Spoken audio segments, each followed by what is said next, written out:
Hi, just enjoying a lovely yin pose. I've been making lots of yin videos for you to enjoy while we're all stuck at home or not being able to go very far if we're working. Now, it's great when you've got your bolster, great when you've got your blocks, even if they are chewed up ones like this, thanks to my daughter's lovely puppy, Bud. And this eye pillow gives that lovely bit of weight on the head to enhance the relaxation. But don't worry, if you haven't got bolsters, blocks or eye pillows, I'm here to show you how you can make use of stuff you've probably got lying around to make one, or two, or three, whatever you need.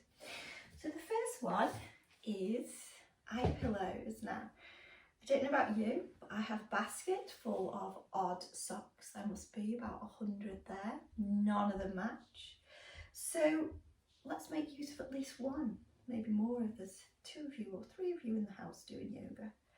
So you just get an old sock, clean of course, because it's going to go on your head. And then you take rice, or I've got dried chickpeas here because I've run out of rice, couldn't get any in the shops. You can use any dried beans that you like or something similar. And then you just simply pour them into the sock up to the heel portion.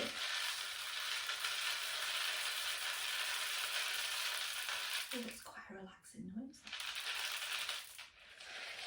And we don't want to fill it too full because we want the beans to be able to move around. Oops, there's a hole in my sock. I'm sure there's a song there somewhere. Anyway. Let's pretend there's no hole and they all stay there, and you just simply knot the sock up to the heel, and then you get like one sort of straightish, there's no kink, so it's not exactly the same as an eye pillow, but it's not a bad improvisation.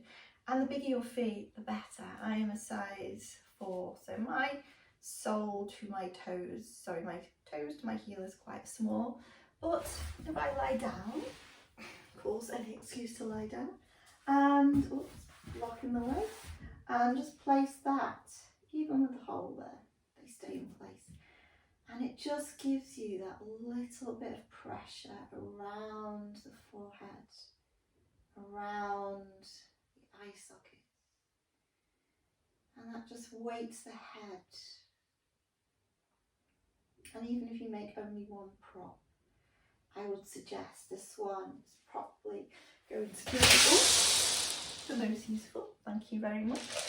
I have to make sure I wash those chickpeas before I start to soak them. Anyway, they're going to get a good wash when they're soaked. And we'll put that aside. Now, how do we make the bolster?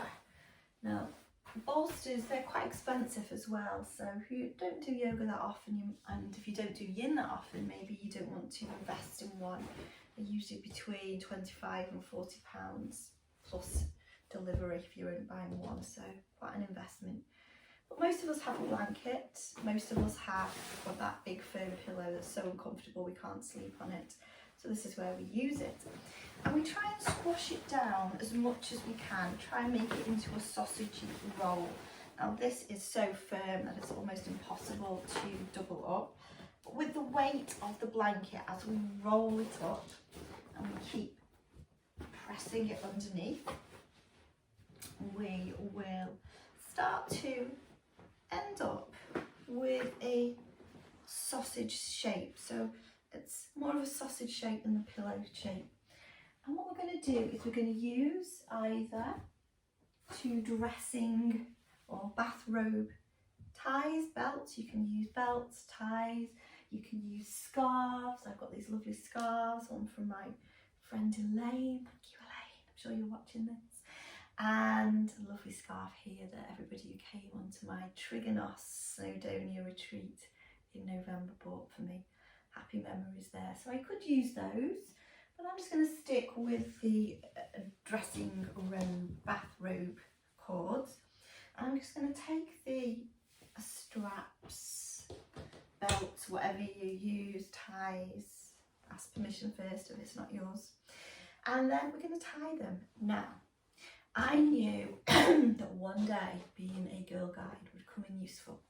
So I've never had to camp in the wild, not on I'm a celebrity just yet. But a knot that I learned when I was doing girl guides has come in useful, because this knot is very good at securing things in place, and they're really easy to untie as well. So if you know the name, let me know. I don't know what the knot's called. I do know that you take the right under left, right under left and over, and then left over right and under. And that makes a really secure knot. Now we want to put it on the side of the bolster, because we don't want it on the back or the front, because we'll get that princess and the P effect, or the prince and the P. So when you're lying down, you can feel that little tiny bump. That will not be good for your practice. So again, we'll do right over left, so right over left and under, and left over right and under, and that will stay in place.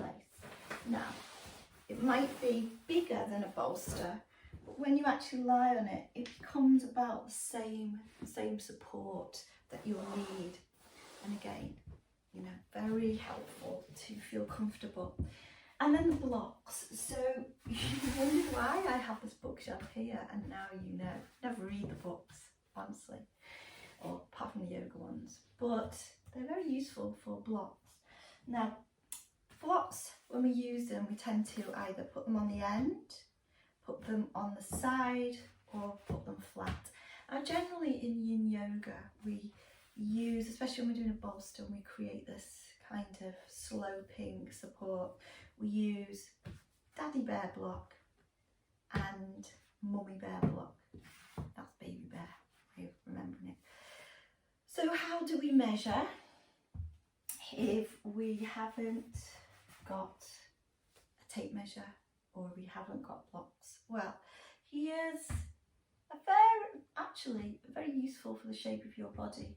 So if you take the length of your wrist to your elbow, that is how high you want it. So if you're taller, you will probably need more height, and your arms will be that little bit longer. So a nice way, because these blocks really are one size fits all, but we're all different shapes and sizes, so that's quite a nice way of keeping things unique to you. And the side, well, it's roughly half. Not exact, but roughly. And that can be useful. If you ever want to know how to measure how the Baby Bear block is, just take your little finger and your index finger and just prop them up, and that is as tall as the Baby Bear block. Just work that one out today. So I have got these stacks of books from my bookshelf. We've got Any That Fern Britain would come in useful one day, and my good old favourites, Peas and Parsnips by Lee, the lovely chef at Trigonos, Yoga for Runners, Acupressure, Theories of Shaka. I could go on. I'll take a photo if you want to know what they are and put them on the thumbnail so you can see which books I've used. And it's important that you tie them. This is the second time I've done this video, because the first time I stacked the books all up and they all just collapsed. So it was very useful. So it's also helpful having two sons who run a trainer business, because they have lots of spare trainer laces, but I'm sure you could raid your shoe cupboard and get 4 laces or 4 ties, anything, using that reef knot. I think it's a reef knot. It's got the back of my mind just come up now. Right over left, left over right and under, whatever it's called, that knot that you're going to do. And that does help keep the books in place so you don't slide off. So let's try. Second time lucky, let's hope. Although we did get the chickpeas on the floor this time. And I'm not a professional video maker. Hopefully one day we'll all be back in the yoga studio with our props and our blocks, and I'll never have to do this again. But for now, we want to make the best of it. So let's see if we can reenact that pose that I started off with. So shuffling the base of my spine nice and low, lifting my heart, and then just slowly lowering back. So making sure that my head, my shoulders, my back are supported. Oops. Let's go to my holy eye pillow. Let's take the soles of my feet together and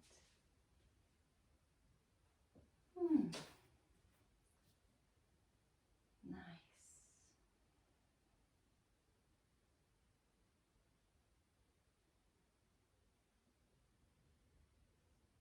See you in however long I plan to stay